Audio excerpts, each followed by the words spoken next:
Bonjour à tous. Aujourd'hui, nous nous intéressons à une petite plante couvre-sol fort courante, la ficère. On l'appelle aussi Ficus fausse renoncule ou herbe aux hémorroïdes. Son nom est dérivé du latin ficus qui signifie verrue hémorroïde, du fait que sa racine présente des granulations qui ressemblent à un chapelet d'hémorroïdes. Elle est connue pour ses tapis denses de petites fleurs jaunes et ses feuilles en forme de cœur. Sa floraison précoce annonce le renouveau de la nature. La ficaire, c'est la petite étoile jaune star des bords de chemin du printemps. Ses utilisations, qu'elles soient médicinales ou culinaires, requièrent cependant une grande prudence car la plante n'est pas dénuée de toxicité.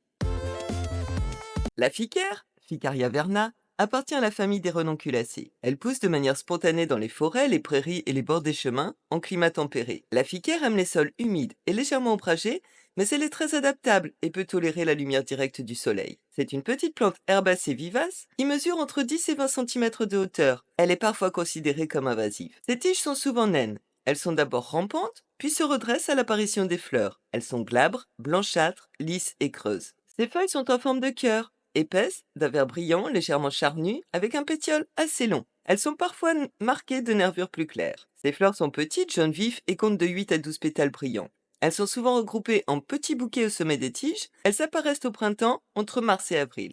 Ces fruits sont des akènes groupés en petites grappes, typiques des renonculacées, et la plante développe des bulbilles à l'aisselle des feuilles et des tubercules dans le sol. La fiquière possède donc à la fois des tubercules et des racines fasciculées qui lui permettent de s'étendre très rapidement. Elle se propage par des rhizomes souterrains et peut très vite devenir envahissante. Au Moyen Âge, partant de disettes, les tubercules de ficaire étaient moulus et mélangés à la farine après avoir été longuement bouillis pour effacer leur amertume. Les feuilles broyées étaient utilisées en cataplasme sur la peau pour soulager les inflammations et les douleurs musculaires. Enfin, les racines et les tiges étaient employées dans des décoctions pour leurs effets expectorants, notamment contre la toux.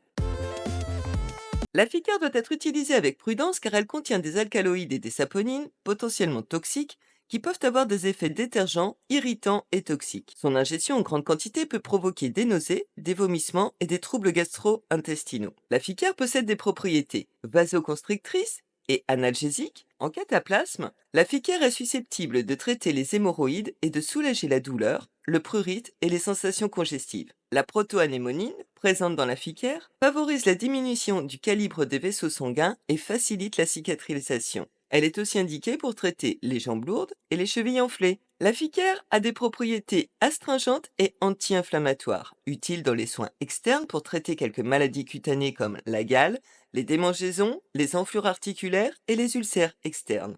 Enfin, la ficaire est très riche en vitamine C. Elle a été utilisée par les bûcherons et les marins pour prévenir le scorbut en la consommant séchée, mélangée à leur sel.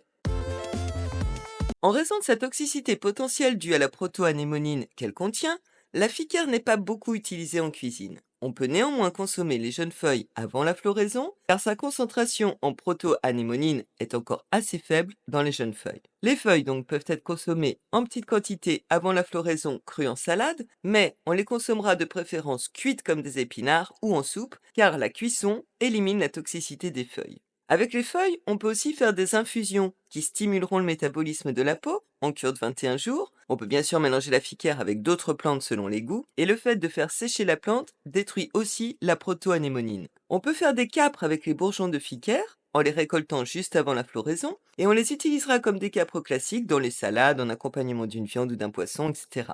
On peut utiliser les fleurs pour décorer les plats, mais toujours avec parcimonie. Et enfin, les bulbes de la ficaire se consomment cuits, sautés à la poêle, en ragoût, au four. Chacun définira sa recette et sa méthode préférée. Les bulbes de ficaire ont un goût de pomme de terre ou de riz. On récolte les jeunes feuilles de ficaire au début du printemps avant la floraison complète et il ne faut jamais en consommer de trop grandes quantités. Les bulbes, eux, se récolteront préférablement en fin de saison, au début de l'automne. Au jardin, la ficaire est une plante mellifère très intéressante du fait de sa floraison précoce. Elle est parfois cultivée pour son côté décoratif dans les zones ombragées ou pour créer un tapis de fleurs dès le début de la saison. Mais elle peut cependant devenir envahissante. La ficaire est une plante bioindicatrice. On la trouve sur des sols neutres à légèrement acides ou basiques, moyennement humides et bien drainés. C'est une plante nitrophyte qui indique des sols riches en matière organique végétale mal décomposée avec un excès d'azote. En cosmétique, les extraits de ficaire ont des propriétés apaisantes, anticuproses, astringentes, régénérante et adoucissante. La Ficaire est à l'origine de l'entreprise Yves Rocher. Souffrant d'hémorroïdes, Yves Rocher avait consulté une guérisseuse qui lui avait prescrit une pommade à base de Ficaire et de saindoux. Après en avoir testé l'efficacité, Yves Rocher décida de développer et de commercialiser ce produit en 1956. Et il en retira un beau succès commercial, malgré les nombreux procès intentés par des pharmaciens à son encontre. Il se concentrera par la suite sur la cosmétique naturelle pour éviter ses désagréments. La Ficaire est considérée comme un symbole de renouveau et de fertilité. Ses fleurs jaunes, éclatantes et joyeuses, sont associées à la lumière et à l'énergie positive, symbolisant la clarté mentale et la pureté. Enfin, la légende dit que la Ficaire est une bonne alliée pour repérer la morille et le morillon, car ils ont souvent l'habitude de cohabiter. L'éclat jaune doré des fleurs peut donc être un bon moyen de repérer les morilles. Bref, la Ficaire est une petite fleur jaune pleine de charme et d'histoire, à connaître autant pour ses usages que pour sa toxicité. C'est une plante qu'on associe forcément au printemps, puisqu'elle est l'une des premières à se faire remarquer. Bien qu'elle ait des usages médicinaux traditionnels, elle nécessite une grande prudence et ses applications sont extrêmement limitées en cuisine. La Ficaire est cependant un joli cadeau du printemps à admirer et à découvrir. À bientôt!